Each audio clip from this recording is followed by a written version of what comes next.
My name is Michael, and most days of my life follow a quiet kind of routine.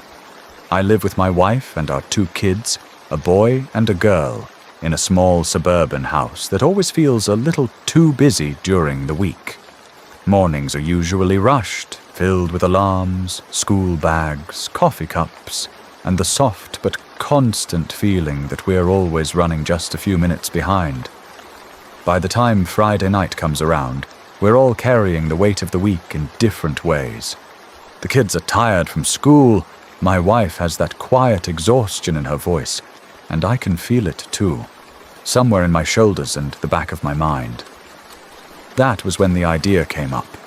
It wasn't anything complicated, just a simple thought, mentioned while we were sitting at the dinner table. Plates still half full, the house unusually quiet. Outside, it had been a calm, rainy day. A soft, steady rain, the kind that feels like it might last for a long time. Maybe we could go to my parents' place this weekend, I said. There was a pause, not because anyone disagreed, but because we all needed a second to imagine it.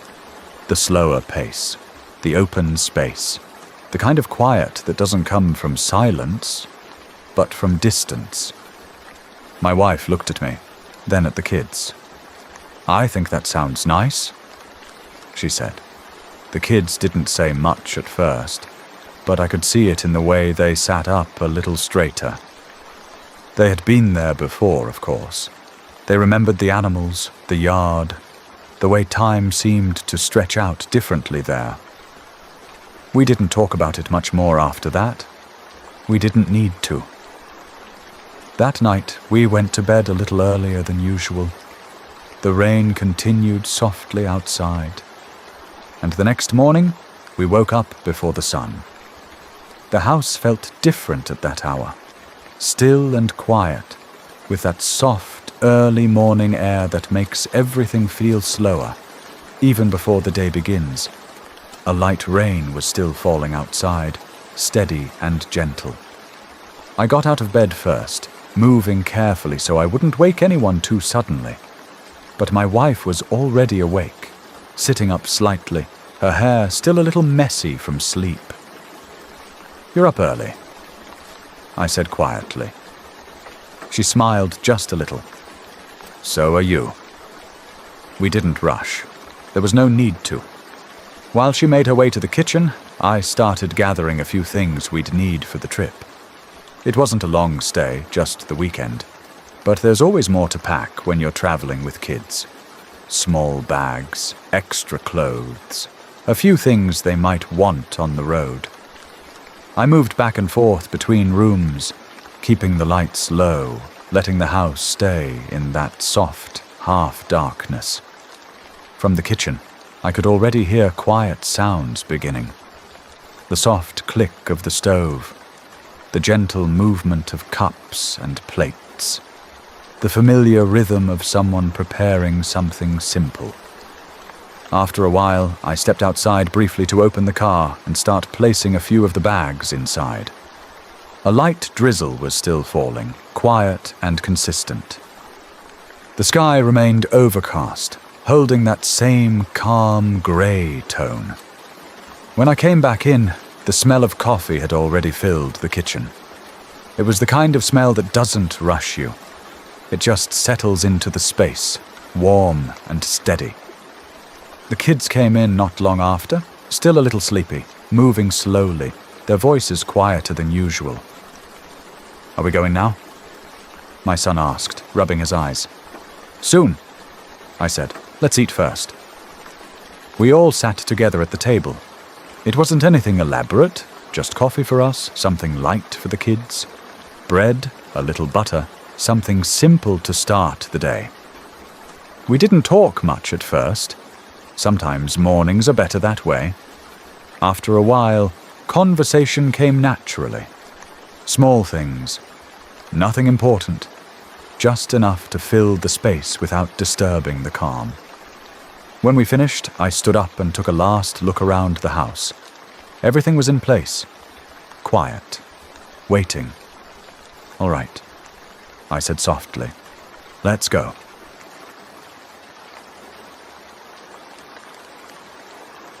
By the time we pulled out of the driveway, the sky remained covered in a soft grey, the rain continuing lightly. The streets were mostly empty, the kind of quiet you only get early in the morning. Street lights still glowing faintly, houses still asleep. The kids settled into the back seat without much noise. My daughter leaned her head against the window, while my son adjusted himself comfortably, already halfway between awake and asleep.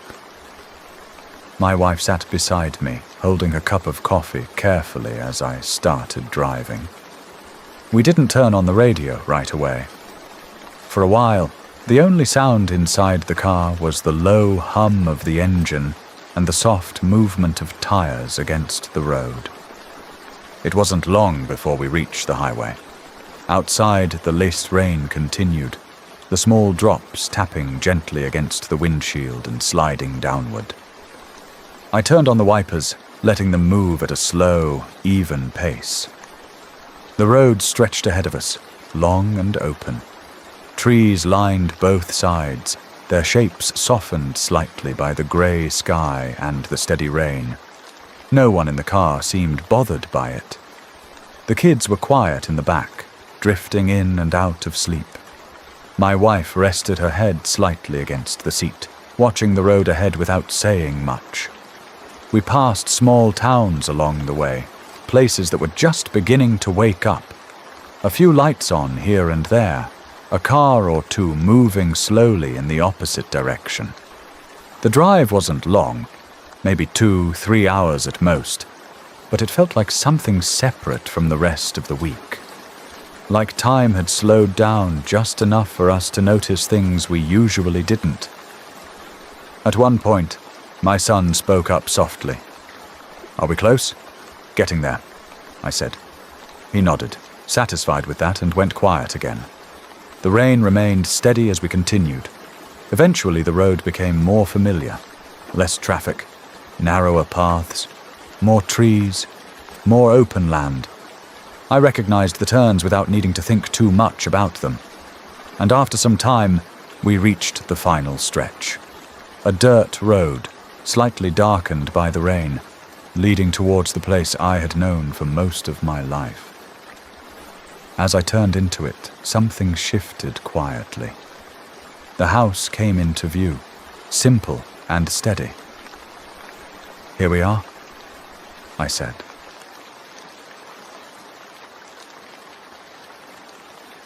We hadn't even fully stopped the car before the kids were already leaning forward, looking out the windows. As soon as I parked, they opened the doors and stepped out, their energy returning almost instantly. My parents were already outside. They must have heard the car approaching. My mother walked forward first, her expression warm and familiar in a way that doesn't change over time. The kids ran to her without hesitation. My father followed close behind, greeting us in his quieter way. A simple nod and a small smile. I stepped out of the car and paused for a moment. A light rain was still falling gently over the roof of the house, creating a soft, steady sound in the background. "Good to see you," my mother said. "You too," I replied. There was no rush to move inside. After a while, my mother spoke again. "I just made some coffee," she said, "and there's cake." That was enough. We gathered what we needed from the car and made our way to the covered area beside the house. It was a simple space, a few chairs, a table, a place that had seen years of quiet mornings. We all sat down together. The coffee was fresh, still warm, and the cake, cornbread, slightly golden on top, had that soft, comforting texture.